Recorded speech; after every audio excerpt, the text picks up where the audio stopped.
नमस्कार। आज हम एक बहुत ही दुखद और चौंकाने वाली घटना पर बात करने जा रहे हैं।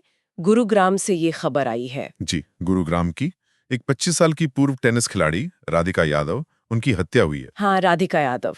वो राज्य स्तर की खिलाड़ी थीं, हरियाणा की टॉप डबल्स प्लेयर्स में गिनी जाती थीं, आईटीएफ सर्किट में भी वो खेली थीं। बिल्कुल, और चोट लगने के बाद उन्होंने खेलना छोड़ा, पर टेनिस से जुड़ी रहीं, अपनी अकेडमी चला रही थीं। सही कहा। तो आज हम इसी मामले को थोड़ा गहराई से समझने की कोशिश करेंगे। जो जानकारी हमें मिली है वो अलग-अलग न्यूज़ सोर्सेज से है, जैसे times of India, Hindustan times वगैरह। जी, और हमारा मकसद है कि हम इसके फैक्ट्स देखें, घटना कैसे हुई, इसके पीछे क्या वजहें हो सकती हैं और अ, समाज पर इसका क्या असर दिख रहा है, इस पर बात करें। बिल्कुल। तो चलिए शुरू करते हैं। ये हुआ कब और कैसे? क्या जानकारी है हमारे पास? ये घटना है 10 जुलाई 2025 की, सुबह का वक्त था, करीब 10:30 बजे। और ये उनके घर पर ही हुआ। हाँ, गुरुग्राम में सेक्टर 57 में उनका जो अपना घर है वहीं, और वो भी घर के रसोई में। रसोई में? और करने वाला कौन? आरोप उनके अपने पिता पर है, दीपक यादव। उम्र करीब 50-54 साल के बीच बताई जा रही है। अपने ही पिता ने? कैसे?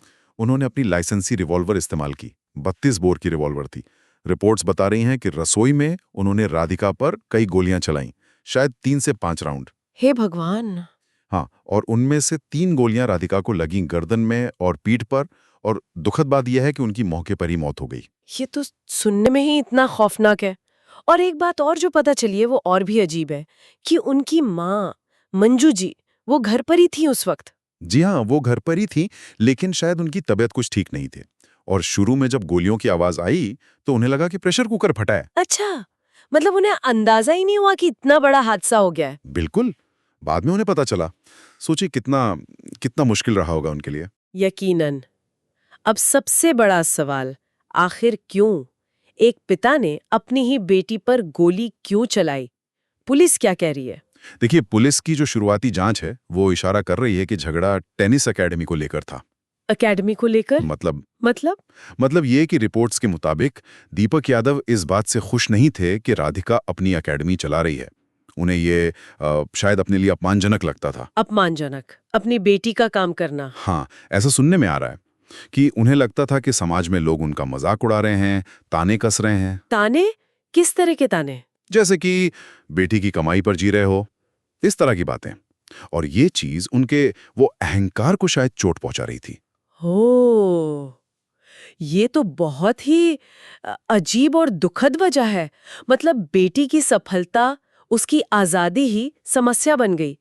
ये सामाजिक दबाव वाला एंगल कितना कितना परेशान करने वाला है। बिल्कुल, ये हमें सोचने पर मजबूर करता है कि हमारे समाज में ये जो मर्दानगी की गलत धारणाएं हैं, जिसे कभी-कभी टॉक्सिक मैस्कुलिनिटी या विषाक्त मर्दानगी भी कहते हैं, हाँ, कि कैसे इज्जत बचाने के लिए नियंत्रण रखना जरूरी समझा जाता है, चाहे उसका नतीजा कितना भी भयानक क्यों ना हो। ऐसा लगता है कि पिता के लिए बेटी का आत्मनिर्भर होना, उनके कंट्रोल से बाहर जाना, वो बर्दाश्त नहीं हुआ। लेकिन क्या सिर्फ अकादमी का झगड़ा या ये सामाजिक ताने ही वजह हो सकते हैं? क्या कुछ और भी अंदरूनी बातें हो सकती हैं? जांच में कुछ और चीजें भी सामने आई हैं, हाँ, कुछ और फैक्टर्स भी दिखे जा रहे हैं। जैसे पिछले साल राधिका एक म्यूजिक वीडियो में आई थी, कारवा नाम का, और उनके social media posts, Instagram reels वगैरह, क्या इनका भी कोई हाथ हो सकता है? ये चीजें भी जांच के दायरे में हैं। बिल्कुल। हो सकता है पिता को ये सब क्या कहते हैं, परिवार की प्रतिष्ठा या इज्जत के खिलाफ लगता हो। उन्हें लगता हो कि ये सब ठीक नहीं है। हम्म। हालांकि पुलिस का जो मुख्य फोकस है अभी, वो अकादमी वाले विवाद पर ही ज्यादा लग रहा है। सोशल मीडिया वाला एंगल शायद तनाव बढ़ाने का एक और कारण हो सकता है, पर मुख्य ट्रिगर शायद वही सामाजिक दबाव और व्यक्तिगत अहंकार का टकराव रहा हो। अच्छा, तो अब कानून अपना काम कर रहा होगा।